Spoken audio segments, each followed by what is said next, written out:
Cet épisode de Normand et Doctorant est enregistré dans le cadre de la Fête de la Science.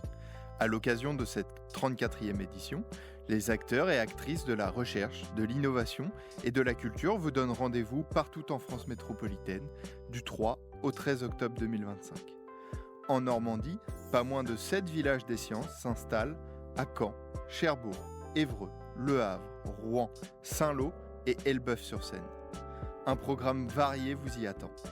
Rencontres avec des chercheurs, visites de laboratoire, ateliers scientifiques, bref, l'occasion de découvrir la recherche de plus près. Retrouvez toutes les informations sur le site internet www.fêtedelascience-normandie.fr. Sans plus attendre, on accueille dans cet épisode l'un des jeunes chercheurs que vous pourrez croiser pendant la Fête de la Science. Salut tout le monde. Hello. Comment ça va ? Bah ça va super. Quand je dis tout le monde. Ouais. On est deux. Bon, petite pensée à Raphaël qui est actuellement bloqué dans son lit. Souci médical.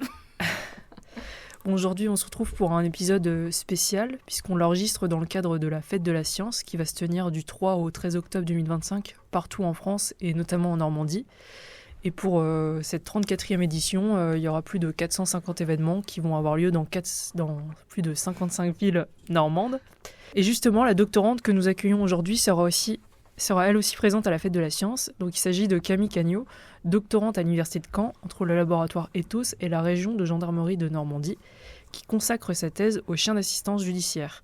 Ces chiens accompagnent les victimes et notamment les mineurs lors des auditions menées par les gendarmes afin d'apaiser et de rassurer dans des moments souvent très difficiles. Et donc la thèse de Camille, elle cherche justement à mieux comprendre les effets de ce dispositif, quel impact a-t-il sur les enfants auditionnés, comment les gendarmes vivent-ils cette nouvelle manière de travailler, et comment les chiens eux-mêmes ressentent-ils et supportent-ils ces situations chargées d'émotions. Salut Camille, comment ça va ? Bien, et vous ? Super, ouais. Avant de parler de science, on a une petite question d'une tradition pour apprendre un peu à te connaître. Ça serait si tu devais te présenter à des inconnus sans mentionner ta thèse, que dirais-tu ? Je dirais que je suis déterminée. Que si je sais qu'il y a quelque chose qui est bon pour moi dans le futur, je vais tout faire pour y aller et y arriver. Même si on me dit oui, il y a beaucoup d'obstacles, etc. Ça va être compliqué. C'est pas grave. Je vais me prendre un mur, mais j'y vais quand même. Détermination au max. Ouais. C'est bien, c'est la première fois qu'on a... tu sais, des fois quand on pose la question, genre, les gens déjà bug disent qui suis-je ? Et c'est des trucs, j'aime le sport et tout. Mais là, c'est bien, on a un trait de caractère direct. Je pense. C'est original, ouais. Après, c'est ce qui représente aussi très bien mon projet de thèse, donc tout est un peu lié, je pense.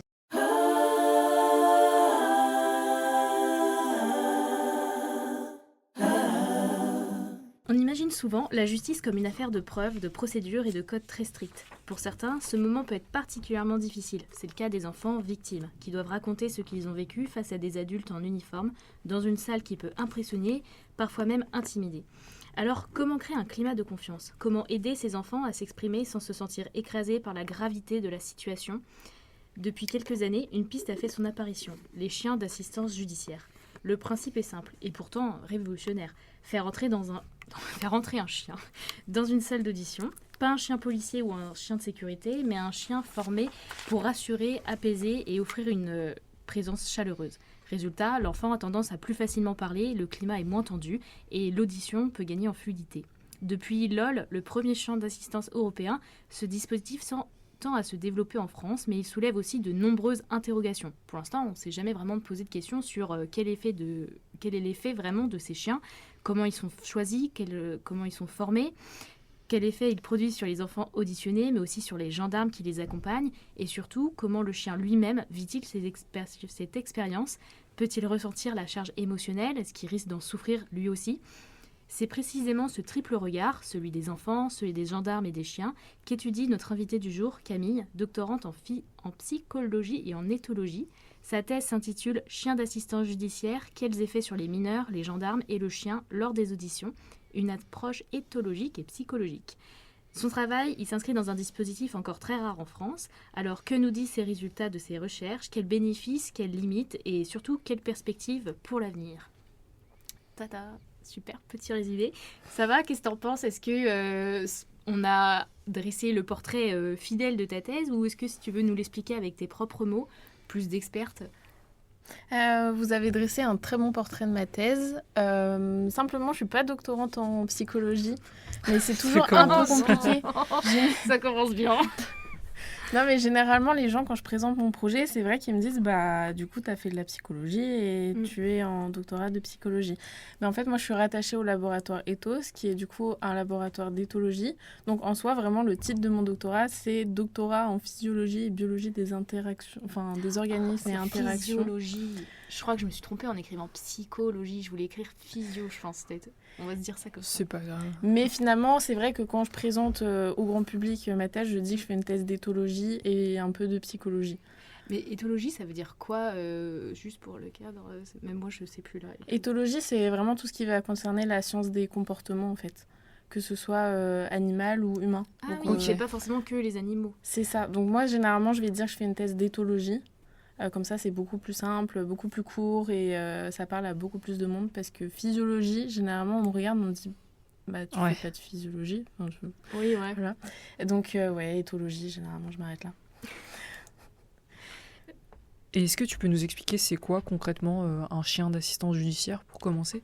Oui, donc les chiens d'assistance judiciaire, ils font partie de la grande famille des chiens d'assistance. Donc un chien d'assistance, tout simplement, c'est un chien qui va recevoir une formation particulière sur une durée à peu près de 2 ans. Donc ça va être par exemple des chiens qu'on va sélectionner chiots à 2 mois. Donc après de leurs 2 mois à leurs 18 mois, ils vont être en famille d'accueil. Et de temps en temps, ils vont avoir des petits cours d'éducation, de familiarisation, etc. Donc la famille d'accueil a vraiment un rôle super important dans la première étape du développement du chiot.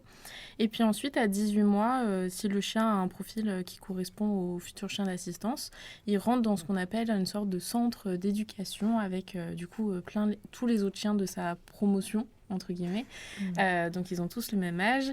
Et donc là, il va rester dans un centre de ses 18 mois à ses 2 ans. Donc c'est à peu près 6 mois. Et pendant les 6 mois, les éducateurs vont leur apprendre toutes les commandes que doivent connaître un chien d'assistance. Il y en a à peu près 50 au final. Et après aussi, pendant ces 6 mois, les éducateurs vont pouvoir orienter le chien vers un profil particulier de chien d'assistance. Par exemple, sur l'association là, qui éduque les chiens d'assistance judiciaire que j'étudie, ils ont d'autres profils. Donc, ils ont des chiens d'assistance pour les personnes à motricité réduite, donc en fauteuil roulant, etc. Ils vont avoir aussi les chiens pour les personnes présentant des crises d'épilepsie. Ils éduquent aussi des chiens d'éveil pour les enfants avec des troubles du spectre autistique, par exemple. Et puis, il y a aussi les chiens d'accompagnement social en EHPAD, etc. Et aussi les chiens à la réussite scolaire, qui vont aller, par exemple, dans les classes Ulysse, etc. Voilà. Ok. C'est-à-dire qu'en fait, ils suivent tous la même formation et en fonction de leur spécialité, je sais pas, ce qui se dégage, ils disent, tiens, lui, il a l'air plus émotionnel comme chien. Je sais pas si c'est ça, mais... comment ils choisissent vers quel parcours ils orientent ça va vraiment dépendre de la personnalité des chiens qu'ils vont observer pendant les 6 mois ou même depuis qu'il est chiot. Et puis par exemple pour les chiens d'assistance judiciaire, ils vont essayer d'aller vraiment sur des profils de chiens très très calmes, très proches de l'humain, mais très, très dociles. Un tempérament très doux. Alors par exemple, il y a des chiens, par exemple, je sais pas, pour quelqu'un qui est en fauteuil roulant, il faut quand même un chien qui soit un peu réactif parce qu'il a quand même des objets à aller chercher, etc. Donc des chiens... en fait, ça va vraiment dépendre aussi du bénéficiaire parce qu'ils vont aussi essayer de chercher un chien qui va aussi matcher avec la personnalité du bénéficiaire pour que le binôme se passe bien. Ok. Et c'est quoi comme race ? C'est plus des golden, des labradors ? En majorité, on a golden et labrador. En assistant judiciaire, il n'y a que des golden et que des labradors. Après, parfois, il peut y avoir d'autres espèces d'autres races plutôt, qui sont qui sont utilisées pour les chiens d'assistance. Par exemple, comment on appelle ça déjà ? Les chiens avec tous les frisottis là. Ah, les caniches, oui. Ah ouais. Par exemple, des grands caniches royaux. Ok. Ça, il y en a quelques-uns. Il peut y avoir aussi des bergers allemands. En fait, ça va dépendre et des chiens, et des profils, et aussi des associations. Il y a des chiens qui vont mettre plus de bergers australiens, par exemple, alors que d'autres... C'est comme tout le temps des grands chiens, il n'y a pas beaucoup de Yorkshire, tu vois. Ouais. Généralement, il faut qu'ils soient assez grands quand même pour... pour faire tout Et ça. là, on parle beaucoup de chiens, mais il n'y a pas d'autres animaux qui peuvent faire la même chose dans l'assistance judiciaire? Alors, dans l'assistance judiciaire, officiellement, on va dire qu'il n'y a que des chiens d'assistance judiciaire qui existent, mais on a aussi dans certains commissariats, donc là c'est plutôt police, où il y a des petits chats qui sont J'ai vu une vidéo Facebook sur ça. qui sont les mascottes des commissariats, et donc on a aussi des fois les chats qui vont pendant les prises de plainte, etc. Mais c'est pas quelque chose qui est officiellement et légalement reconnu. Mais oui, des fois il y a des petits chats qui se baladent un peu partout. Ok. Et pour finir sur la petite introduction, pourquoi tu as choisi de travailler sur ces 3 regards de l'effet des chiens sur les enfants, les gendarmes et les chiens eux-mêmes, plutôt que seulement, tu vois, on aurait pu penser que tu t'intéresses juste à l'effet sur l'enfant? Oui. Eh bien, déjà dans la littérature, il y a déjà des études qui ont été menées que sur les mineurs, etc. Il y en a certaines qui ont regardé un peu les gendarmes, mais personne n'a jamais regardé, en tout cas n'a jamais publié d'article sur l'effet sur les chiens. Donc moi j'ai commencé le projet quand j'étais en Master 1 sur axé vraiment bien-être du chien pour le coup. Et après quand on a soumis notre projet à l'appel à projet de la gendarmerie, on s'est dit qu'il fallait mettre les 3. Et moi ce qui m'intéresse vraiment en fait c'est d'essayer de replacer le chien au centre des études qui s'intéressent à la médiation animale de façon plus générale. Parce que généralement les animaux sont un peu exclus. Et donc vraiment l'objectif de la thèse c'est de regarder les 3 acteurs de cette médiation et tout en étudiant de façon centrale les interactions avec l'animal et tout, pour essayer de toujours replacer l'animal au centre de la recherche. Ah ouais, c'est marrant qu'il n'y ait pas vraiment trop d'études axées sur l'animal en lui-même, vu que c'est lui qui fait la médiation. Je ne savais pas du tout que c'était rare. Ok. Après, dans la médiation en général, il y a de plus en plus d'études qui s'intéressent au bien-être des chiens quand même en médiation, mais en assistance judiciaire, ça n'a jamais été fait. Ouais, c'est un peu une recherche novatrice. Oui.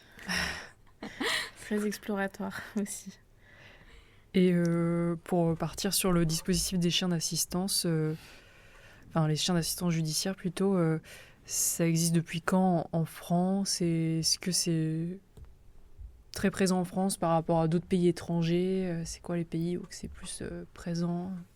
Eh bien, les chiens d'assistance judiciaire, ils ont été, entre guillemets, créés en 2003 aux États-Unis à Seattle. Et puis, au fur et à mesure, alors je crois qu'actuellement aux États-Unis, il y a à peu près 400 chiens qui doivent être déployés. Mais les États-Unis, le territoire est quand même très conséquent par rapport à la France. En France, le premier chien qui a été formé en collaboration avec les États-Unis est arrivé en 2019 à Cahors, donc LOL dont tu as parlé tout à l'heure. Et au fur et à mesure, donc ça s'est développé. Maintenant, on est à 31 chiens en France, donc 30 sur l'Hexagone et un qui est en Polynésie française. Donc ça fait 31. En soi, du coup, on peut se dire que c'est pas beaucoup, mais en fait, c'est beaucoup. Dans le sens où le projet existe que depuis 2019 en France. C'est vrai, et que ça se développe. Par exemple, cette année, je crois qu'il y a 5-6 chiens qui ont été mis en 6 mois. Et après, il faut aussi penser qu'avant que le chien arrive à son travail, il y a eu tous les 2 ans de formation. Et il faut aussi que, du coup, sur la promotion de chiens, il y ait des chiens qui correspondent à ce profil-là. Donc finalement, ça peut être très très long, parce que si sur une promotion, il n'y a aucun chien qui matcherait avec cette mission-là, on ne peut pas en donner. On ne peut pas en délivrer. Ok. Voilà. Et après, il y en a dans plein d'autres pays. Il y en a en Croatie, il y en a en Belgique, il y en a en Australie, il y en a en Inde. Enfin, ça se développe, énormément. Ça se développe pas mal. Voilà. Et pourquoi, tu sais un peu pourquoi ça a été créé? C'est vrai que c'est bizarre de dire ça comme ça, parce que c'est un chien, mais comment c'est venu aux États-Unis? C'est, je sais pas, une personne toute seule qui s'est dit, tiens, si j'amenais un chien... C'est venu un peu par concours de circonstances. En fait, la procureure de Seattle, donc Helen O'Neill Stephen, qui était donc procureure à Seattle, son fils avait un chien d'assistance. Okay. Et en fait, je crois que c'était le mercredi où son fils ne pouvait pas l'emmener à l'école. Et du coup, c'est elle qui gardait le chien. Et un jour, elle s'est dit, je vais l'emmener au travail. Comme ça, il va rester avec moi toute la journée. Et sauf qu'elle est procureure. Donc, en fait, elle recevait des victimes ou des accusés, etc. dans son bureau. Et en fait, elle s'est vite rendue compte que le chien, quand même... les gens étaient plus détendus quand ils venaient la voir, etc., de façon très anecdotique. Et après, en collaboration avec une vétérinaire, elles ont créé la fondation de la Curtis Dog Foundation, qui est du coup la fondation des chiens en tribunaux, on va dire, si on traduit en français. Et après, le projet a grandi à une vitesse un peu folle. Ouais. Ok. Et pourquoi ça a mis autant de temps t'as dit 2019 pour la France. Est-ce qu'on était en retard par rapport à nos pays voisins, par exemple? On est toujours un peu en retard. on a toujours un petit train de retard. Et c'est aussi que les systèmes judiciaires ne sont pas les mêmes.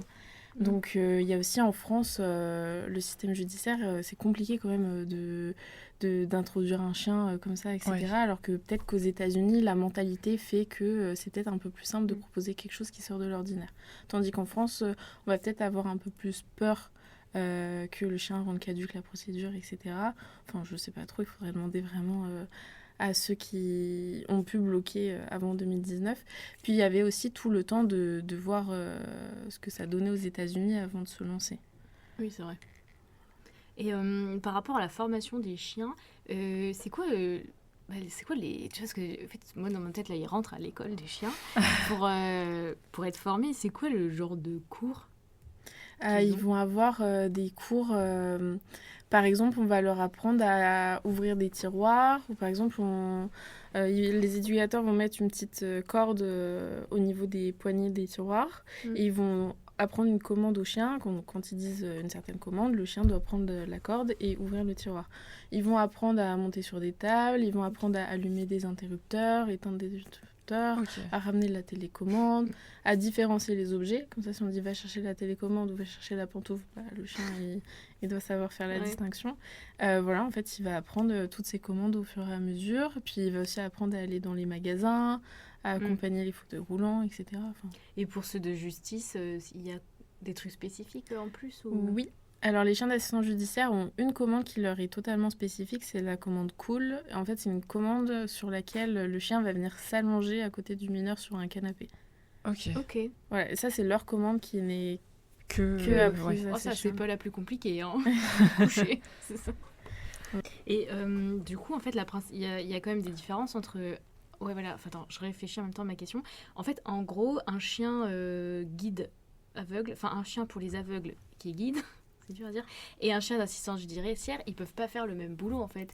Non, et déjà, un chien d'assistance n'est pas un chien guide et n'est pas un chien qui n'est pas un chien écouteur. En fait, c'est vraiment des formations qui vont être distinctes. Donc c'est pour ça que par exemple sur les pictogrammes à l'entrée des magasins, il y a toujours un pictogramme chien d'assistance et un pictogramme chien guide. Ah oui, généralement les deux sont pas forcément mélangés. Parce qu'en fait, c'est... après, un chien guide va avoir pareil 1 an et demi, 2 ans de formation, etc.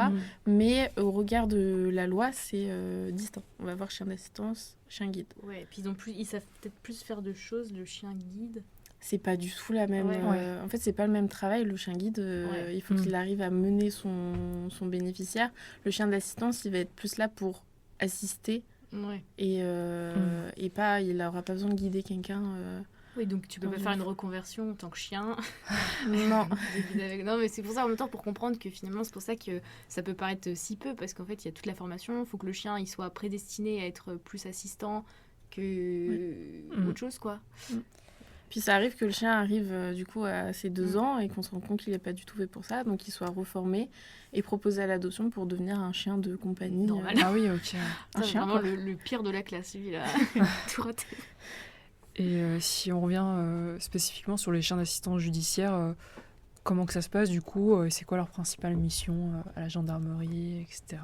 Oui, alors les chiens d'assistance judiciaire, on va les trouver dans plusieurs types d'institutions. En fait, les chiens d'assistance judiciaire vont avoir un référent. Donc le référent, il peut aussi avoir plusieurs référents. Donc il va avoir un référent chez qui il va dormir, chez qui il va vivre sa vie de chien. Dans beaucoup de cas, le chien va travailler avec son référent. Donc il va vraiment passer du coup toute la journée, toute la nuit avec. Dans d'autres cas, il se peut que le chien ait des référents pour, entre guillemets, manger, dormir, et un autre référent pour travailler. Ça peut arriver.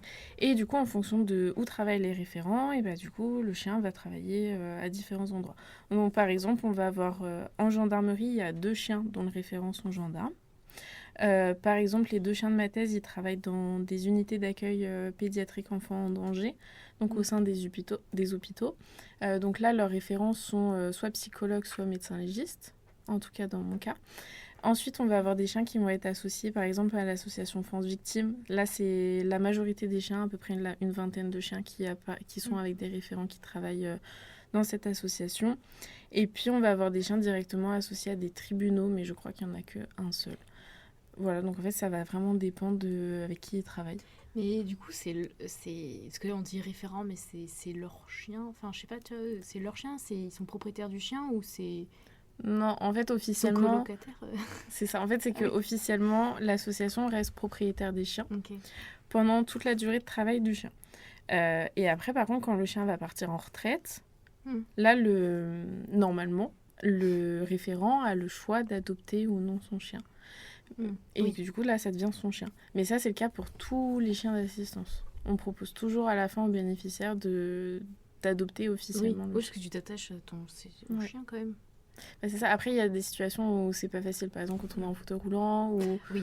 Bah là, avoir 4 chiens, enfin, ça devient compliqué. On est souvent obligé de s'en séparer. Mais oui, il y a toujours cette possibilité à la fin.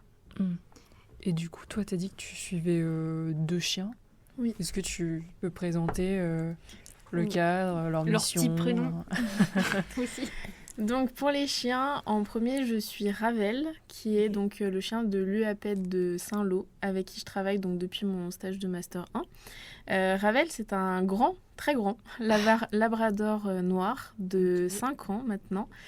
Il travaille, donc sa référente, c'est Émilie Morancé, qui est psychologue à l'UAPED. C'est quoi déjà, je te coupe, le APED? UAPED, c'est Unité d'accueil pédiatrique enfants en danger. Ok. Et donc en fait, c'est des unités qui sont associées aux unités médico-judiciaires qui sont des services hospitaliers. Donc c'est là où par exemple, va y avoir les examens avant les gardes à vue, les consultations médecins légistes. Et puis là, en plus, du coup, avec l'UAPED, il y a aussi les auditions mineures. Qui sont faites dans des salles un peu plus jolies, un peu plus gaies, etc. Et donc, on a Ravel. Donc, Ravel, sa mission principale, ça va être d'accompagner les mineurs en audition. Mais il va aussi faire potentiellement des consultations psychologiques, des examens médicaux, etc. en fonction des besoins du service et de s'il est disponible et si les mineurs veulent qu'il l'accompagne. Mais la mission principale de Ravel, c'est d'accompagner les mineurs. Donc même un peu moins les majeurs. Et ensuite, le deuxième chien, c'est Tonka, qui est aussi dans une UAPED, mais cette fois à Alençon.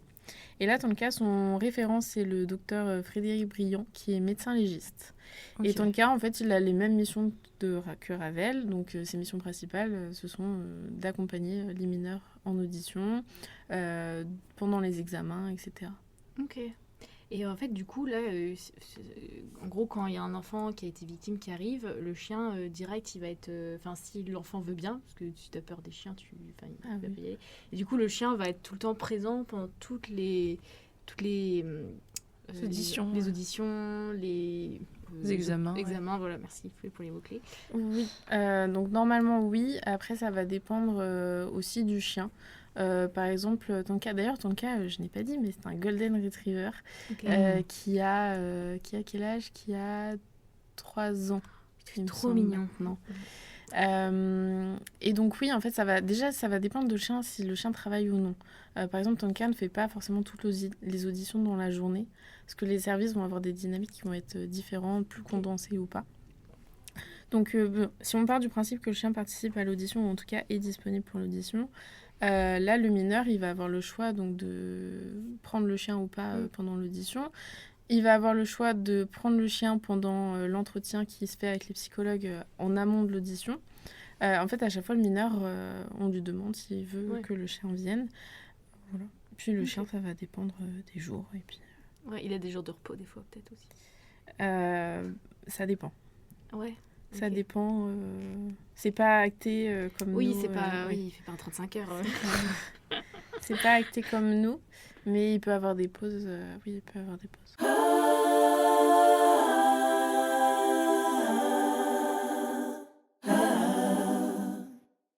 Donc on a bien compris, donc l'objectif de Tété, c'est vraiment de comprendre l'effet des chiens d'assistance judiciaire lors des auditions. Maintenant, on va plus parler concrètement de ce que tu fais concrètement sur le terrain quand tu es avec les chiens, les enfants, les gendarmes.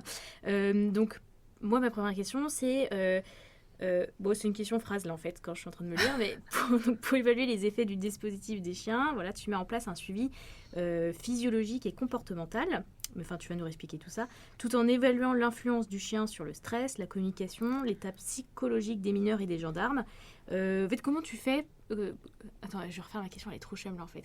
Bon, attends. Concrètement, qu'est-ce que tu fais comme observation, comme expérimentation, etc. Oui, donc pour toute la partie terrain, normalement je devrais la commencer en novembre, j'espère.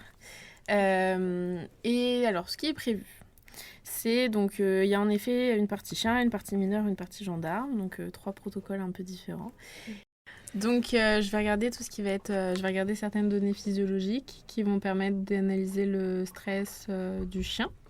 Donc là, c'est des données qui sont quand même assez connues, ou même chez l'humain, on peut les utiliser. Donc ça va être par exemple des hormones ou des variations physiologiques. Tout ce qui est comportement, donc en fait les chiens, je vais analyser leur comportement tout au long de l'audition. Okay. Leur comportement auto-dirigé vers eux et puis aussi dirigé vers les mineurs. Okay, et puis ensuite, je fais aussi des petits tests en amont, en début de journée par exemple, pour essayer de voir s'ils sont plutôt dans un état affectif optimiste ou pessimiste. Donc là, on met en place un petit protocole pour essayer d'étudier ça, qui sera encore à tester, parce qu'il faut que je m'assure que mes chiens comprennent l'objectif du test. Et après, on fait aussi des petites balades après les auditions pour voir un peu tout ce qui va être décharge émotionnelle, etc. Et comment tu fais pour avoir les protocoles ? Je sais pas, c'est une grille. Je sais pas, surtout l'avant-dernier protocole là, avant la balade là que t'as dit, c'est super intriguant. Mais c'est quoi du coup comment tu mesures son petit comportement C'est ça Alors en fait, c'est ce qu'on appelle plus globalement un test de biais cognitif. Généralement, la littérature, il y a énormément d'articles qui ont étudié le biais cognitif. Chez le chien, il y a un protocole qui est tout le temps utilisé, tout le temps le même, et qui marche très très bien, ou en tout cas qui a été validé par la communauté. Donc on repart un peu de ce principe-là. On reprend ce qui a été fait, et en fait c'est une histoire de... un peu comme nous, si je vous mets un verre d'eau à moitié plein, à moitié vide du coup, et je vous dis, est-ce que tu le vois à moitié vide ou à moitié plein ? Ok, ouais. Si tu me dis que tu le vois à moitié vide, on peut se dire que tu es plutôt pessimiste. Okay. Si tu me dis que tu le vois à moitié plein, c'est que tu es plutôt optimiste aujourd'hui. En tout cas, à l'heure actuelle. Et le chien, on va essayer de faire un peu la même chose. Ou grosso modo, par exemple, dans les tests, on lui apprend à distinguer, par exemple, une position, par exemple, à droite. À ta droite, tu auras une gamelle avec des saucisses dedans. À gauche, tu auras une gamelle, il n'y aura rien dedans. Donc, on lui apprend. Et ensuite, on lui met une gamelle différentes positions, dont une au milieu. Donc, c'est un peu le même principe, du coup, du verre à moitié plein ou à moitié vide. Donc là, techniquement, s'il va vite sur la gamelle du milieu, ça veut dire qu'il se dit, j'ai quand même 50% de chance qu'il y ait des saucisses dans ma gamelle. Par contre, s'il ne veut pas y aller, c'est qu'il est en train de se dire qu'il y a 50% de chance qu'il n'y a rien dedans, donc ça ne vaut pas le coup. Ah oui, okay. Et la gamelle, elle est vide que tu lui présentes Oui, là ? Oui. Ah oui, donc elles sont toutes vides. Non, il n'y en a qu'une seule. Pour le test, oui. Pour le test final, oui. En fait, c'est le même principe pour les abeilles, par exemple, ou pour les écrevisses au laboratoire. Ils font ça avec les écrevisses, les sèches. Et en fait, c'est toujours une position positive, une position négative, et on teste des positions un peu ni positives ni négatives. Ah oui, ok. Attends, c'est vachement poussé. Et là, on n'a pas précisé, tu viens de terminer ta première année de thèse et tu as dit que tu commences tes observations en novembre. Oui. Du coup, j'imagine que là, pendant un an, tu as mis en place tout ce protocole-là, la biblio, etc. La mise en place du protocole a été quand même assez longue, mais ça n'a pas été le plus long. En fait, le plus long, c'est vraiment tout ce qui va concerner les autorisations. Ah oui, ok. Ah ouais. Et les autorisations, là, j'ai pas encore terminé. J'attends les dernières réponses pour octobre. Donc, les autorisations ont mis bien 10 mois à...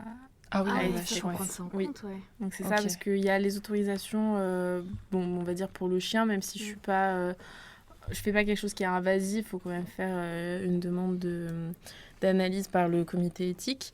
Et ensuite, on a surtout toutes les autorisations pour les parties humaines. Parce que on a déjà, je vais peut-être expliquer du coup ma méthode pour les mineurs. Ouais. Donc par exemple pour les mineurs, je vais avoir tout ce qui va être analyse de leur comportement, pareil auto-centré et dirigé vers le chien, et aussi tout ce qui va être le verbal et la communication pour un peu essayer d'étudier la libération de la parole. Ok. Si on peut dire ça, c'est un terme assez large qui regroupe plein d'analyses. Et puis pour les gendarmes, je regarde un peu si le fait qu'il y ait un chien, ça vient impacter ou pas leur méthodologie de travail. Donc, je vérifie, par exemple, le suivi et l'usage du protocole. Et après, je leur fais aussi remplir des petits questionnaires d'anxiété avant et après les auditions pour voir si le chien vient aussi jouer là-dedans. Et donc, pour toutes ces parties-là, beaucoup d'autorisations. Déjà parce qu'il faut un support des auditions, ce qui normalement n'est pas... possible. On ne peut pas partir comme ça avec un petit CD très très confidentiel. Donc il y a déjà ça. Et puis ensuite, il y a toute la partie comité éthique, parce que c'est de la recherche sur humain. Donc il faut un avis d'un comité éthique à la recherche, même si c'est non invasif, etc. Et puis en plus, dans un cadre comme ça, il faut vraiment boucler le truc et s'assurer qu'il y ait le moins de fuites. Ouais. Bah ouais. Oui. Ah, ça doit être compliqué en fait, je pense pas. Et concrètement, du coup, quand tu vas faire tes observations, ça se passe comment ? Tu seras dans la pièce et tu prendras des notes en direct, ou est-ce que tu vas juste pouvoir mettre une caméra, j'imagine, et filmer En fait, selon le code de procédure pénale, les auditions de mineurs sur certains délits et crimes sont légalement enregistrées. Donc vidéo et son. Donc, moi, je serais présente, mais pas dans la salle. En fait, une salle d'audition, c'est comme dans les films. Il y a la salle d'audition, puis il y a la vie de son teint avec une petite salle technique derrière. Ah oui. Ouais. Et donc, moi, je vais dans la petite salle technique avec les psychologues, etc. Donc, comme ça, j'observe. Je fais déjà mes premières analyses en direct, en tout cas, celles que je peux faire. Et puis ensuite, je repars avec un support vidéo. Ok. Donc, à la gendarmerie. Okay. Pour analyser le tout et pouvoir revenir dessus, etc. Et regarder tous les comportements. Oui, toi, tu peux pas poser directement des questions à l'enfant après Non, nous, on a vraiment... Il faut vraiment pas que tu interviennes. Nous, en tout cas, pour le mineur, on a cerné le truc en disant que, dans tous les cas, j'interviendrai jamais auprès du mineur. Le mineur, sa venue au service doit se faire comme si j'étais pas là. Ouais. Okay. Et juste après, tu peux poser des questions aux gendarmes. Oui, ça, par contre, le gendarme, oui, mais le mineur, juste on l'informe quelque chose parce qu'il faut quand même qu'il donne son consentement s'il est d'accord pour participer. Mais c'est tout. Après, ça ne doit pas venir impacter parce qu'on part quand même d'une procédure judiciaire, donc il y a énormément d'éléments dont il faut faire attention en amont. Ce que j'allais demander, c'est peut-être un peu bête du coup, mais j'allais demander si tu pouvais pas faire des mesures physio, donc avec des capteurs cardiaques sur les enfants ou les gendarmes. Mais pour les enfants, ça va peut-être être invasif. En soi, il y a une étude aux États-Unis qui l'ont fait. Ils ont regardé, pareil, le cortisol salivaire, la fréquence cardiaque, etc.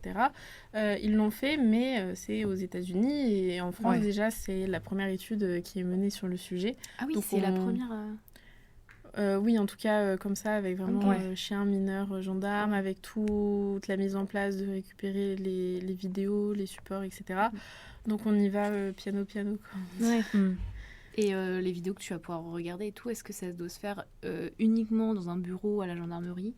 Oui, voilà, t'as pas le droit d'amener ça, ce qui est normal. Hein, mais... Non, c'est une procédure, c'est une procédure judiciaire. Donc, il y a vraiment tout est écrit, tout est noté. Et pour entrer dans le détail, par exemple, pour évaluer l'effet des chiens sur les enfants, toi, c'est quoi, par exemple, que tu vas pouvoir regarder Déjà, par exemple, on va faire des auditions avec chien et sans chien. Pour pouvoir justement comparer quand il y a un chien et quand il n'y a pas de chien. Et après, au niveau des comportements des mineurs, par exemple, on va regarder tout ce qui va être les comportements d'anxiété. Comme par exemple un enfant qui se ronge les ongles ou qui va venir Enfin, vous savez, nous, quand on est stressé, Ouais. on se dandine partout, on se frotte les mains, enfin, voilà, on s'agite, etc. Ça, par exemple, ça va être des types de comportements que je vais regarder. Et puis après, il va y avoir aussi toute l'utilisation du chien au cours de l'audition.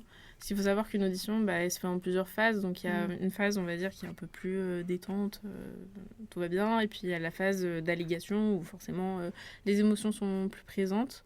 Et donc, c'est aussi regarder si l'utilisation du chien varie. Et quand tu dis l'utilisation du chien, c'est genre tu le caresses, tu joues avec... Enfin, joues avec, peut-être pas, mais c'est ça. Oui, par exemple, j'ai regardé si les mineurs le caressent, s'ils s'en saisissent, si oui, qu'est-ce qu'ils font. Par exemple, s'ils le caressent au niveau des oreilles ou si c'est plutôt sur les flancs. Ah, ça veut dire des choses différentes. Oui, alors ça, c'est aussi pour l'accès bien-être animal. Ah oui, ok, ouais. Donc, c'est qu'en fait, j'ai les trois. Ah oui, tu dois. Donc, il faut articuler le tout pour oublier personne. C'est-à-dire que pendant une audience, t'as vraiment une grille spéciale gendarme, une grille spéciale chien. Oui. C'est des grilles, en fait, c'est ça ou c'est ce qu'on appelle des répertoires comportementaux. Donc, en fait, on va avoir, par exemple, sur une grille, on va avoir la catégorie du comportement. Par exemple, pour le chien, je sais pas, comportement de stress, imaginons. On va avoir quel comportement, par exemple, léchage de truffe. Voilà, il stresse quand il se lèche la truffe. Quand il se lèche la truffe, c'est qu'il stresse, ouais. Ok.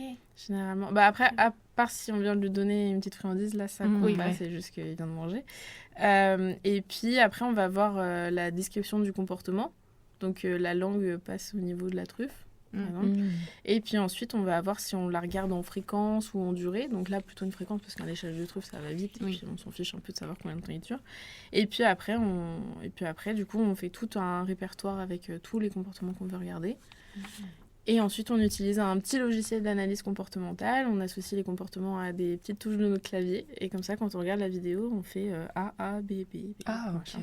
Et puis après, ça nous sort tous les comportements. Ah oui, le nombre de fois où tu as vu un comportement stressant, il va dire tu as cliqué 8 fois sur stress. Donc, c'est ça. Donc, il s'est léché la truffe 8 fois, par exemple. Et donc ça, forcément, pour le chien, pour le mineur et pour le gendarme. Et puis après, plus toutes les autres grilles. Ouais. Et vas-y. Ouais, oui, je passe un peu loin. Enfin, en fait, oui, du coup, tu as le droit d'assister dans les gendarmeries, en fait, c'est ça. Oui. Et du coup, c'est aussi pour rebondir sur tout le protocole de méthode. Et tu as dû trouver des gendarmeries qui acceptent que tu viennes et dans lesquelles il y avait des chiens. Oui, alors là, du coup, les chiens, comme ils sont en hôpitaux, moi, c'est plus que j'ai fait un projet de recherche en globalisant donc, les équipes des services où travaillent les chiens, dont Saint-Lô, avec qui je travaille déjà depuis 3 ans maintenant. Et puis après, on a ajouté à Alençon au début de ma thèse, parce qu'on a appris qu'il y avait un chien, Tanka est arrivé vers le début de ma thèse aussi. Et après, en fait, on fait ça. Et donc là, par exemple, en octobre, avec la gendarmerie, on va commencer à s'occuper de tout le recrutement, justement, des gendarmes, dont on sait qu'ils viennent faire des auditions là avec les chiens. Et donc, c'est eux qu'on va cibler pour leur demander est-ce que vous serez d'accord pour participer. D'accord. Ok. Et comme tu as dit, c'est cette année que tu vas commencer à faire vraiment les observations, etc. Donc, tu n'as pas encore beaucoup de résultats. Mais je me dis, comme tu as fait de la littérature, etc., tu as quand même des résultats un peu attendus qui vont arriver. Et je me demandais déjà... c'est quoi, en gros, les effets observés chez les mineurs, par exemple ?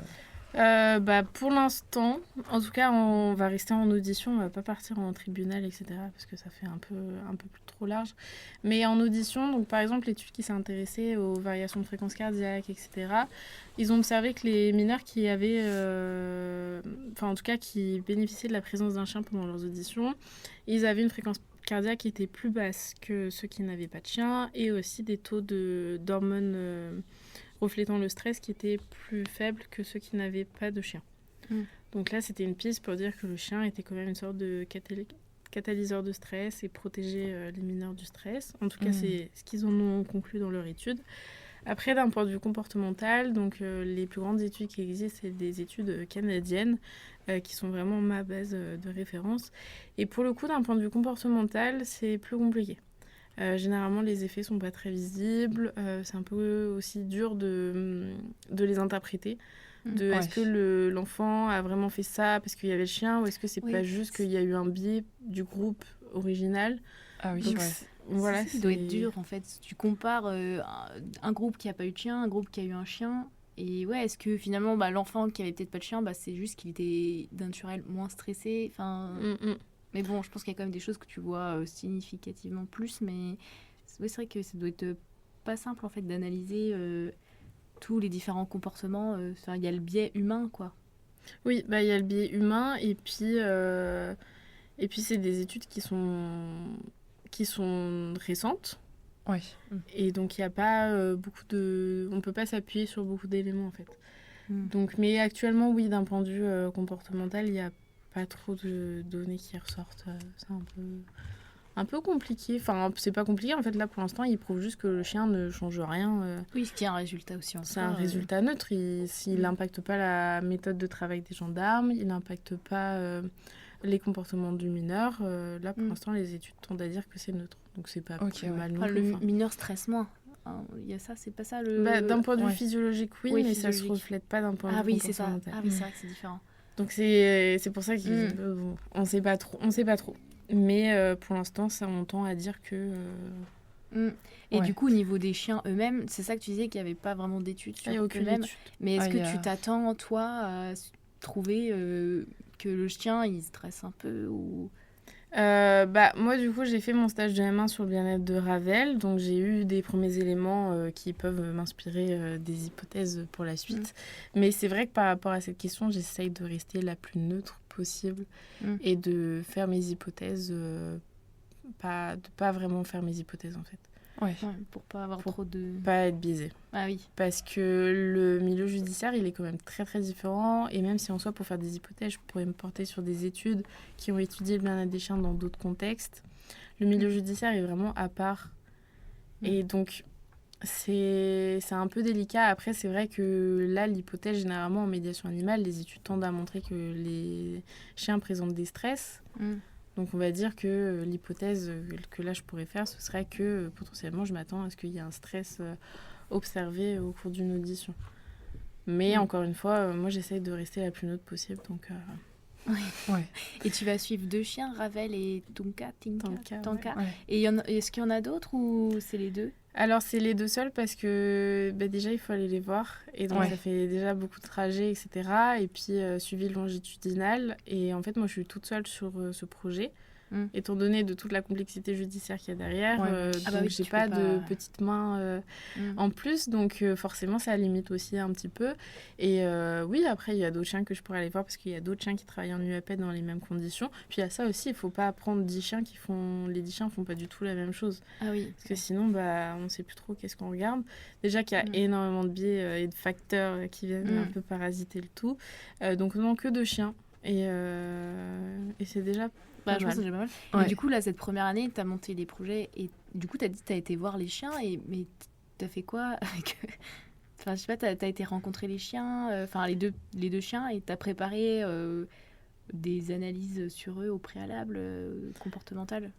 Oui, Mes questions loufoques, hein, mais... Du coup, les 2 chiens, je les connaissais déjà, mais je me suis occupée de toutes les réunions de blablatage un petit peu pour mettre en place tout ça. J'ai testé les dispositifs sur les chiens pour voir par exemple si la ceinture elle marchait bien, des choses toutes bêtes. Et après, les chiens, non, je les ai laissés un petit peu tranquilles en soi parce que là, je vais bientôt réfléchir à commencer la période d'habituation. Pour les habituer, par exemple, au prélèvement salivaire, à ma présence, etc. Mais c'est quelque chose qui... Enfin, c'est pas très utile de le faire trop en amont. Ok. C'est marrant, il y a plein de trucs... parce que, on ne vient pas non plus de ce domaine, mais tu vois, une période d'habituation, je sais même pas que ça existait. Oui. C'est par exemple... imagine, j'arrive d'un coup comme ça, après un examen, et je te mets un couteau dans la bouche et je t'ai jamais... Oui, pour un chien, ça peut être plus... ce que c'était, etc. Du coup, en fait, tu peux stresser juste par rapport au fait que je te mette un couteau dans la bouche. Et en c'est fait, pour pas qu'il soit stressé et que ça biaise tes... Exactement, c'est pour limiter un peu le stress, pour qu'ils soient habitués à tout ça et que ce soit pas non plus stressant pour eux, parce qu'on met tout en place pour que ce soit pas stressant pour les mineurs, mais du coup, il faut que ce soit pas stressant pour les chiens. Oui. Et non, j'allais dire, du coup, on a vu à peu près les résultats attendus sur les mineurs et sur les chiens. Et d'un point de vue plus bibliographie, c'était quoi, en gros, ce qui ressortait plus sur le personnel comme les gendarmes. Les gendarmes, pour l'instant, les chiens ont pas l'air d'impacter leur méthode de travail. Et eux, ils sont plus détendus et tout. Ça n'a pas été étudié. Ça a pas été... Ah, ok. Enfin, il y a eu des études, mais très, très, très subjectives. Et par exemple, plutôt en tribunaux, etc. Donc, c'est pas non plus exactement le même contexte. Ouais. Il y a eu des études qui ont montré que les gendarmes trouvaient que le chien apportait un environnement plus rassurant pour la victime, etc. Mais en fait, c'est des études, c'est très subjectif, donc c'est quand même très compliqué d'en tirer des conclusions. Parce que ça reste un ressenti personnel. Ah oui. Ouais, c'est... Ouais.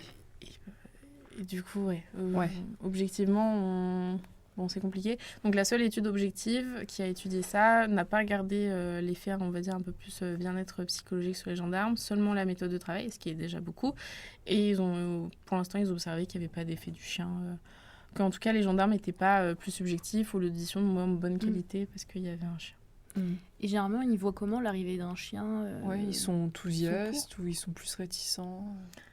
Ça dépend. Ouais, il y a tout, ouais. Ça dépend et tous les arguments se valent. Et je pense que la plus grosse difficulté aussi de ce projet, c'est de rester neutre.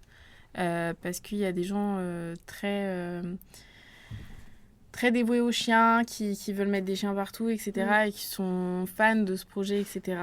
Et leurs arguments sont totalement compréhensibles. Et de l'autre côté, on a des gens qui sont très réticents, qui se disent « mais le chien, ça fait encore quelque chose à gérer en plus pendant l'audition, etc. » Et aussi, en fait, leurs arguments sont totalement valables. Et donc moi, c'est aussi pour ça que je me positionne souvent en disant je reste neutre, je donne pas mon avis, pour pas être emmenée dans un camp ou dans l'autre. Oui, ouais. Donc en fait, ça dépend vraiment des gens. Ok, ouais. Mais ça reste, c'est pas une obligation. Généralement, ça se passe bien. Et puis de toute façon, les gendarmes qui ne veulent pas travailler avec le chien disent qu'ils ne veulent pas travailler avec le chien et ils ne travaillent pas avec le chien. Ouais, le chien reste dehors. Et des fois, le chien, il peut pas vouloir travailler aussi. Enfin, tu vois, dire non, je suis pas bien et il part de l'audition. Ça peut, ça arrive. Ça arrive. Mais là, pareil, c'est toute la dimension bien-être animal de ma thèse. C'est justement de regarder ces points-là. Qu'est-ce qui se passe quand le chien ne veut pas travailler comment est-ce qu'on l'appréhende comment est-ce qu'on met en place sa sortie sans perturber l'audition, etc. Ok. Et du coup, si on s'éloigne plus des résultats et qu'on part vers les perspectives, ça serait quoi les grands objectifs de la thèse, on va dire, et peut-être que je m'avance un peu, mais ça serait quoi, si on peut dire, les bénéfices de ce travail pour la suite et pour ce dispositif en France? Et pour après la thèse, l'objectif c'est d'appliquer tout ça, toutes les observations et toutes les petites trouvailles faites pendant cette thèse. Donc avec la gendarmerie, on a plein d'idées et moi aussi j'ai plein d'idées pour le projet. Je pense que c'est un projet qui évolue et qui va apporter beaucoup d'informations, même si c'est très exploratoire et très... il n'y a pas non plus énormément d'auditions, etc. Mais ça apportera quand même des pistes qui vont permettre de, par exemple, mettre en place un peu de comportement canin dans la formation des gendarmes, d'essayer de travailler sur comment réadapter le système judiciaire pour que quand les chiens ne veulent, entre guillemets, plus travailler, ils puissent être écartés, accompagner la mise en place, etc., proposer des cahiers des charges, il y a beaucoup d'idées, beaucoup d'idées, beaucoup de possibilités à en appliquer, et puis, mais ça on verra après les premières observations pour le coup. Et moi j'ai une question, avec ce qui va bientôt t'arriver dans les prochains mois, je veux dire, voir les auditions et tout, est-ce que tu te prépares toi aussi psychologiquement à entendre des histoires difficiles, compliquées, ou faut vraiment que tu arrives à prendre du recul parce que toi tu es sur ta grille en train de voir si le chien il est stressé ou pas ou... Eh bien déjà il faut savoir que quand on fait des auditions comme ça, enfin moi je les fais pas, mais quand on assiste, on a le droit à des suivis psychologiques. Donc déjà on est quand même bien accompagné sur le sujet, on n'est pas laissé au dépourvu. Et il y a aussi des méthodes de débriefing en fait au sein même des équipes après des auditions. Donc c'est plein de choses qui ont été mises en place pour faire que le recul est plus facile à prendre, etc. Après, oui, pendant l'audition, en soi, moi, je vais être concentrée à, par exemple, vérifier si le gendarme il suit bien son protocole. Et puis après, c'est surtout réécouter. Et donc là, c'est là aussi intervient le suivi s'il y a besoin. Après, je pense que c'est un métier où émotionnellement, il faut apprendre à prendre du recul, mais aussi accepter que parfois, on n'y arrive pas. Et dans ce cas-là, tant pis, on dit, pas cette audition, tant pis. On perd une audition, on perd une journée. Oui, parce que c'est vrai que comme ça concerne des enfants, c'est pas pareil. Oui, et puis en fonction, par exemple chez les gendarmes, en fonction de même les gendarmes, en fonction de s'ils ont des enfants ou pas, des fois il y a des auditions qui sont plus compliquées et il faut en parler. Ouais. Et tu penses qu'on va faire combien d'auditions je sais pas, t'as un échantillon, tu t'es dit, faut que je fasse au moins 100, je sais pas, 20 Déjà, je pense qu'une petite cinquantaine, ce serait déjà bien. Ouais. Ce serait ça fait déjà un bel échantillon. Oui. Puis vu toutes les analyses derrière, ce serait déjà bien. Parce que là, tu te dis... parce que là, tu viens de terminer la première année. Du coup, la deuxième année, c'est 100% les auditions. Oui. Et c'est quoi, genre, dans ta tête, ton programme? Genre, tu fais une audition, t'analyses direct. Oui, dans tous les cas, je vais pas faire par exemple une semaine 10 auditions. Oui, c'est ça. Et après, non. t'analyses. Ça, ce sera non. Je pense que humainement, c'est quand même aussi compliqué. Donc, ce sera plus au fur et à mesure. En plus, il y a toute une histoire de un peu suivi longitudinal, donc c'est intéressant d'avoir une audition par-ci, une audition par-là, etc. Et pas tout en condensé. Parce que même pour moi, ça fait beaucoup. Enfin, il faut y aller, il faut revenir. Oui, c'est vrai que c'est pas à côté non plus. Voilà. Donc, non, on va espacer un petit peu. Ok. Et moi, j'aurais dû poser ça plus tôt, mais j'avais vu qu'il y a aussi des chiens d'assistance judiciaire qui sont pas que pour les enfants. Des fois, il peut y en avoir aussi pour les adultes. Oui. Pour, je sais pas, des femmes qui viennent témoigner de violences conjugales, ce genre de choses. Pourquoi t'as pas... Est-ce que c'est parce qu'il n'y avait pas ce type de situation ici en Normandie que t'as pas étudié d'autres sujets que les enfants, ou est-ce que c'est toi qui voulais vraiment te focus sur les enfants? Alors moi directement j'étais plus à l'aise déjà de travailler sur mineurs que sur majeurs. Donc ça c'est juste d'un point de vue totalement personnel. Et puis ensuite pour la question en Normandie, en fait les chiens sont en UAPED, donc en fait c'est audition mineure. Après il y a plein de situations où oui ils accompagnent des majeurs. La gendarmerie m'avait demandé s'il y avait possibilité que j'étende aux majeurs.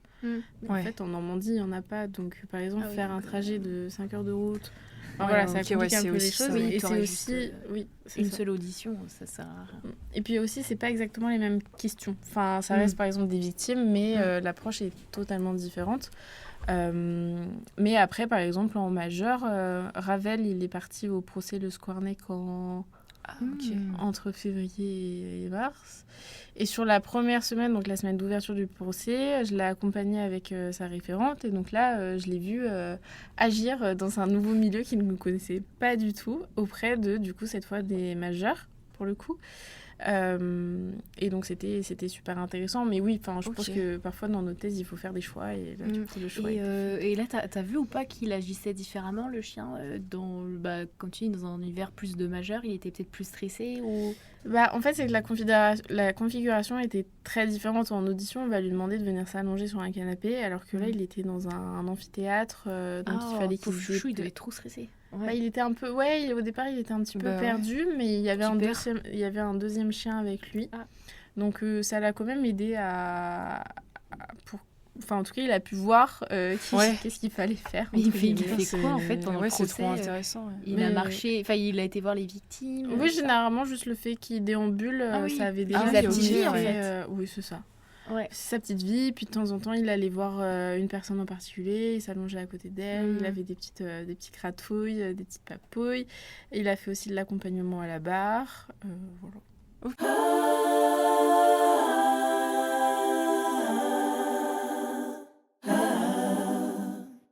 Ok, donc là, je pense qu'on a bien compris tous les enjeux, la méthode et les résultats un peu attendus et ceux que tu as déjà pu lire à travers la littérature. Et maintenant, on va plus s'intéresser à toi, ton parcours. C'est vrai que tu es la première doctorante en éthologie qu'on reçoit et en physiologie aussi, faut pas que je me trompe. Du coup, on va commencer par le commencement. Pourquoi t'es là, mais pourquoi tu as fait une thèse ? Bonne question. Donc, comme je l'ai dit tout à l'heure, j'ai commencé à travailler sur Ravel pendant mon stage de Master 1. Et en fait, c'était un stage où je me suis dit, là, je sers à quelque chose. C'est bête, hein. Mais quand tu travailles et que tu te dis que là, tout ce que tu fais, ça sert à quelque chose et que ça va servir et que tu te sens bien, que tous les matins, tu vas travailler avec le sourire et que tu rentres, c'est pas grave, il est 22h, c'est pas grave. T'es juste bien. Je me suis dit, ok, et puis en plus, j'avais de plus en plus de questions auxquelles je voulais répondre et je me suis dit, mais d'accord, le chien, mais ça se trouve, le chien, son stress, il est lié aussi à celui du mineur, puis en fait, on n'en sait rien, etc.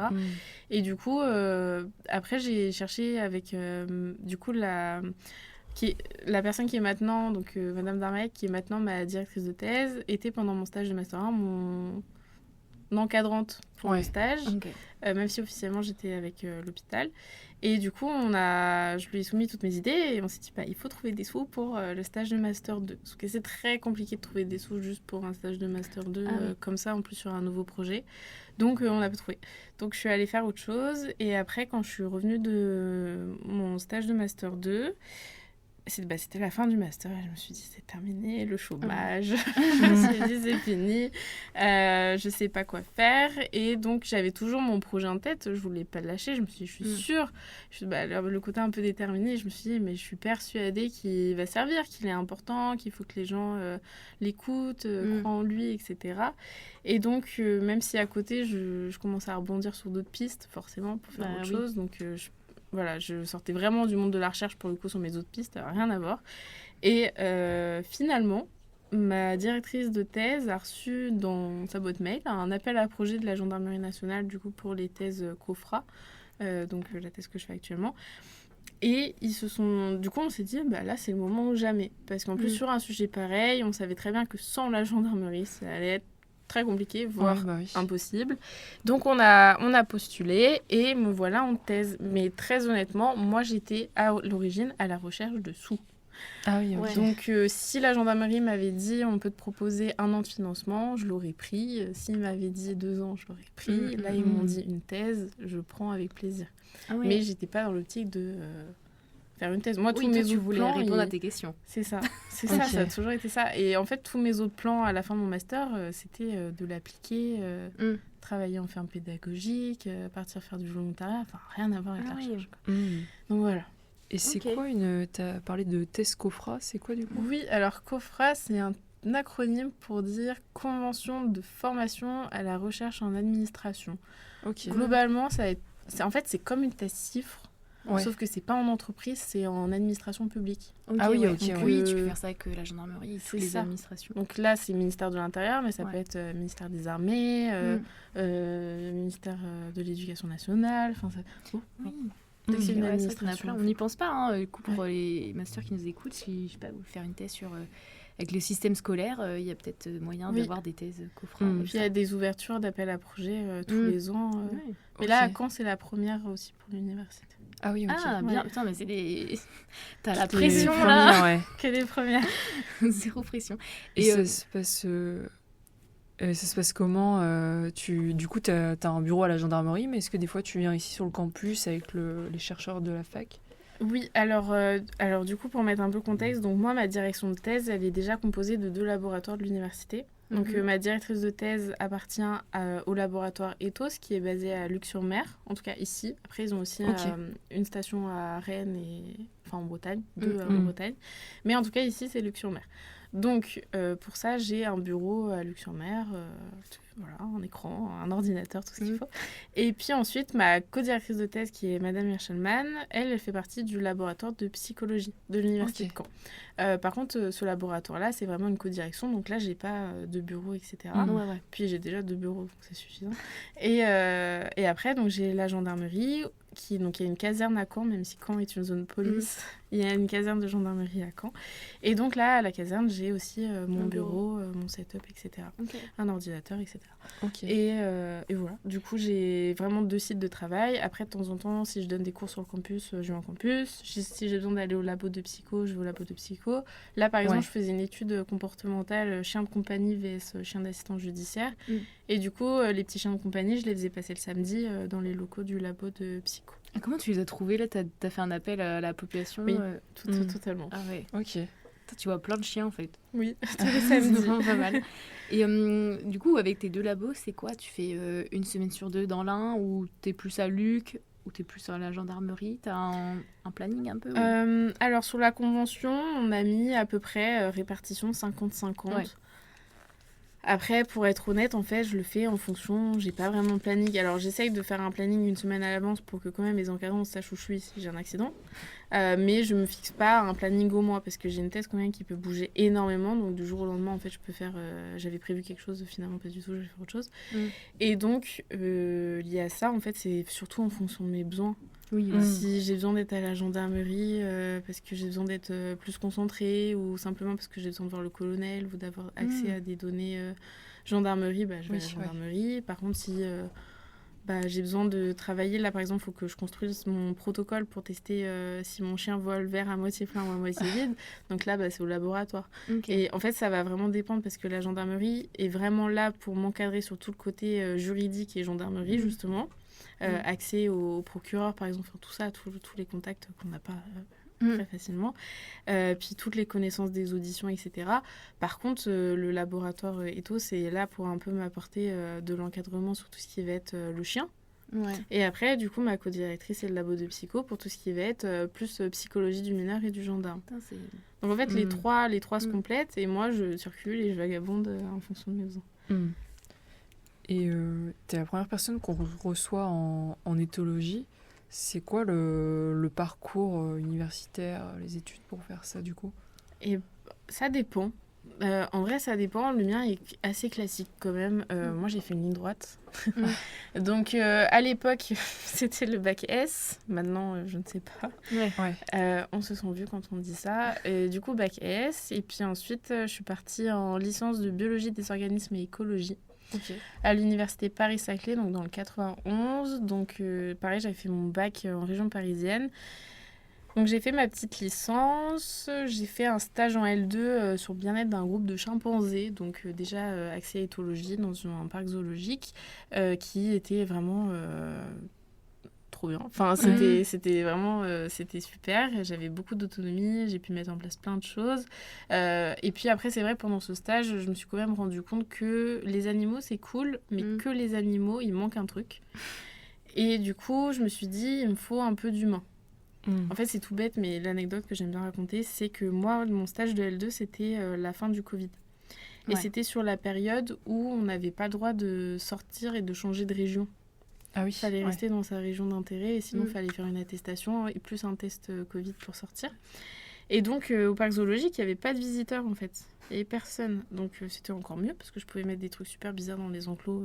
Personne ne le voyait. Et ce qui s'est passé, c'est que le dernier jour de mon stage, les visiteurs sont revenus. Et là, il y avait la doyenne du groupe de chimpanzés qui mangeait toujours sa branche de céleri face aux cabanes des visiteurs, tout pendant les 2 mois de stage. Et pile, le jour où les visiteurs sont revenus, elle mangeait de dos. Elle s'était mise de dos et elle mangeait vers la prairie. Et là, je me suis dit, ok, ça, c'est super intéressant. Genre l'interaction humain-animal, ou animal-humain, du coup. C'est vraiment ça qui peut m'intéresser. Donc après L3, j'ai fait un stage au laboratoire Ethos, mais à Rennes, sur les enfants avec un trouble du spectre de l'autisme autistique et leur comportement visuel avec un chien d'assistance. Ok. Et là, accès humain. Mais là, pareil, je me suis dit, mince, que l'humain, le chien, ça m'intéresse. Il y a des fois, il était stressé, etc. Et puis après, master, je me suis dit, il est temps de partir de la région parisienne. Et j'ai eu un peu le choix du roi et j'ai choisi Caen parce que ça m'avait l'air d'être le meilleur master par rapport à mon projet. Et donc je suis arrivée là en M1 et puis après tout est allé très vite. Ravel est arrivé dans ma vie et puis voilà. C'est d'origine parisienne. Ouais. Ok. Ah ouais, donc là t'as fait banlieue parisienne. Ok. Et ça va, tu te plais en Normandie? Oui. C'est beaucoup. Enfin, je préfère en tout cas. Que les Yvelines, même si les Yvelines ça va quand même, c'est pas Paris, mais non, la Normandie c'est quand même agréable. Puis là j'ai mes 2 chiens qui sont en Normandie, donc pour le coup. Ah bah oui, c'est un peu plus simple. Et bon, j'ai vu ce que tu m'avais envoyé un document avec de la bio et tout. Tu as été aux États-Unis. Si je ne me trompe pas, je trouve que j'ai lu n'importe quoi. Et tu as été voir l'association Courthouse Dog Foundation. Oui. Et tu peux expliquer un peu, est-ce que ce voyage, ça a un peu eu aussi une répercussion sur l'envie aussi de faire une thèse sur ça ou... Je dirais pas sur l'envie de faire une thèse, mais en fait, c'est donc suite à donc la fondation là, c'est celle dont j'ai parlé tout à l'heure, qui est du coup la fondation pionnière en matière de chaîne d'assistance judiciaire. Et donc cette association, en fait, suite à mon stage de master 1 avec Ravel, j'avais plein de petites questions et en fait, j'avais vu qu'ils organisaient une conférence en septembre qui avait l'air super intéressante avec plein de professionnels, etc. Sauf que ça coûte cher d'aller aux États-Unis. Donc, j'avais juste envoyé un petit mail. Je me suis dit, bon, j'envoie un mail, peut-être qu'ils vont me répondre. Et en fait, je reçois une réponse de Hélène, donc celle qui est la fondatrice de cette fondation, qui me dit oui, bonjour, ton projet est super intéressant. Si tu veux, on peut faire une visio. Et puis, comme ça, on en parle de vive voix, c'est plus simple. Moi, je me dis, une visio avec une américaine. Oh là là, mon Dieu. Donc, on fait la visio. Et du coup, je lui présente mon projet, mes idées, etc. Ce que j'ai fait pendant mon stage. Je lui dis que la conférence m'intéresse, que j'aimerais bien avoir accès au diaporama où est-ce qui était partagé. Et elle me dit, tu sais quoi, sinon tu viens. Puis comme ça, c'est plus simple. Tu viens en présentiel et puis comme ça, je te présente tout le monde, etc. Et puis tu viens à la maison, enfin, c'est pas grave. Etc. Et je lui dis, oui, mais j'ai pas de financement. J'étais un peu gênée. J'étais j'ai pas de sous, quoi. Enfin, Elle me dit, bon, c'est pas grave et tout. En fait, c'est eux qui ont tout payé. Trop bien. Ah ouais, tout frais payé. Sympa. Et je me suis dit, oh, waouh. Et donc, moi, la petite Camille de 20 ans, dans l'avion pour aller à Seattle, chez des gens que je ne connais pas. Et donc, j'ai passé toute la semaine là-bas à rencontrer des chercheurs incroyables qui m'ont vraiment encouragée sur mon projet. Donc, en fait, c'est aussi ça qui m'a surtout encouragée à continuer et à me dire ça va servir à quelque chose. Pas forcément faire une thèse, mais à me dire il faut continuer, il faut que ça devienne appliqué, il faut que tu en sortes... Enfin voilà, il faut que ça en devienne quelque chose. Et donc, voilà, j'ai passé toute la semaine c'est fou. Ouais. Trop bien. Et ouais, en fait, si t'avais pas fait une thèse, t'aurais fait quoi en fait c'est quoi les types de métiers après un master C'était quoi l'intitulé du master? C'était quoi les cours et ça destine à quoi? À Caen, j'ai fait le master neurosciences, parcours sciences des comportements. Et puis après, comme métier, si on fait pas une thèse, juste après le master. Ils font quoi ceux de ta classe On est presque tous en thèse. Ah, mais Après, on est une promo un peu particulière parce que c'est très rare que autant de gens ensuite d'affilée. C'est que là, on est tous rentrés en thèse limite juste après le master. Souvent, il y a 1 an, 2 ans de délai. Là, on est tous tout droit. Ils ont tous poursuivi leur stage de M2 quasiment. Après, sinon, par exemple, j'ai une amie là qui a fait de l'assistance de terrain en Nouvelle-Calédonie.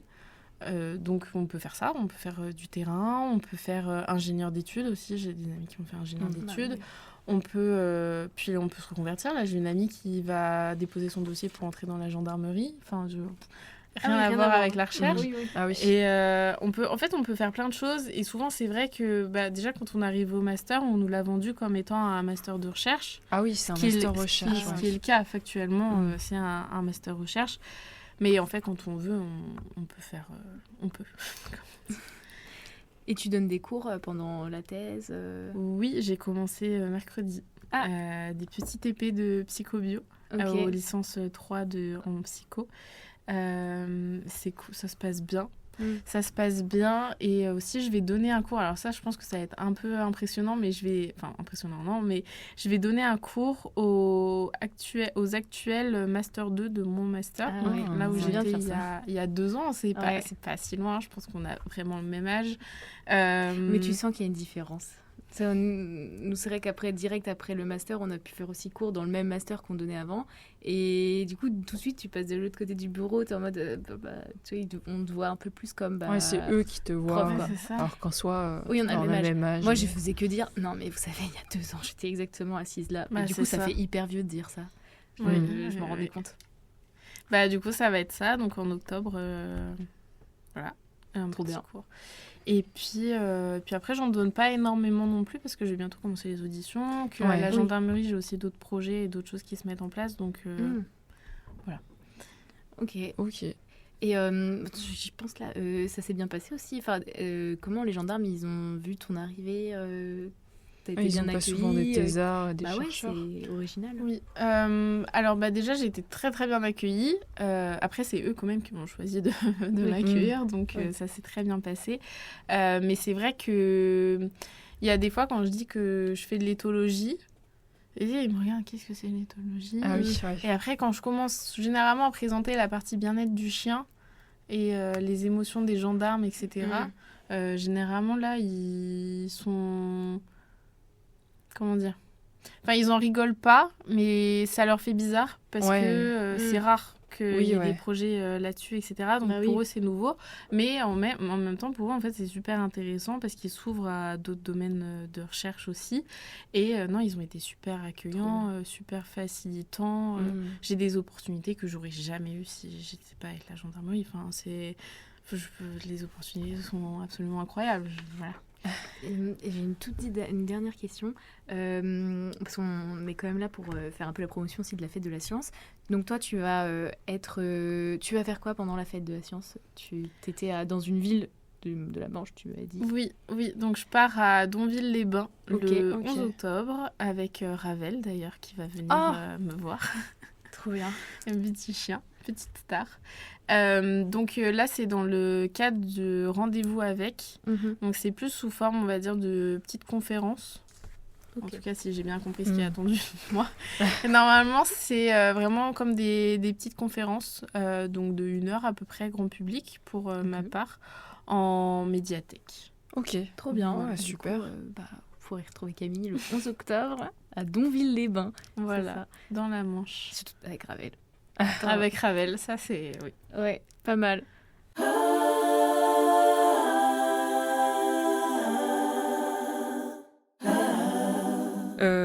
Bon Camille, cette interview, elle va toucher à sa fin. Mais bon, la thèse, c'est pas que des choses super sérieuses. Du coup, on aurait une toute petite dernière question, même 2. Est-ce que tu aurais une anecdote ou une histoire drôle qui te serait arrivée durant ta thèse, même si ça fait pas super longtemps, Ou pendant tes stages. ou ton plus beau souvenir de thèse? Alors en thèse, en plus j'ai essayé de réfléchir à cette question. Ouais. J'ai pas trouvé.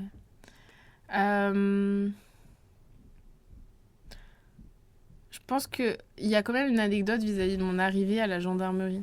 Parce que alors la première fois que je suis arrivée à la caserne, alors déjà, t'es là dans ta petite voiture, un peu toute pourrie, et tu dis, bon, faut tourner à gauche, là, le grand portail, avec le poste de sécurité, les gens en uniforme, etc. Donc déjà, ma première arrivée, j'étais impressionnée. Mais j'avais le cœur qui battait à 1000 à l'heure.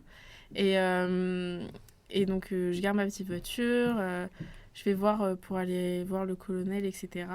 Et j'étais dans le couloir comme une enfant dans un magasin de bonbons. À chaque fois que je tournais la tête, il y avait des gens en uniforme. Et moi, j'étais impressionnée, je pense, à la limite d'être bouche bée. Et puis, que des gens, en plus là, il y avait que des hauts gradés, etc. Enfin, les gens qu'on voit un peu dans les films, quoi. Et j'ai vraiment une phase... d'habituation, on peut dire, à ce nouvel environnement.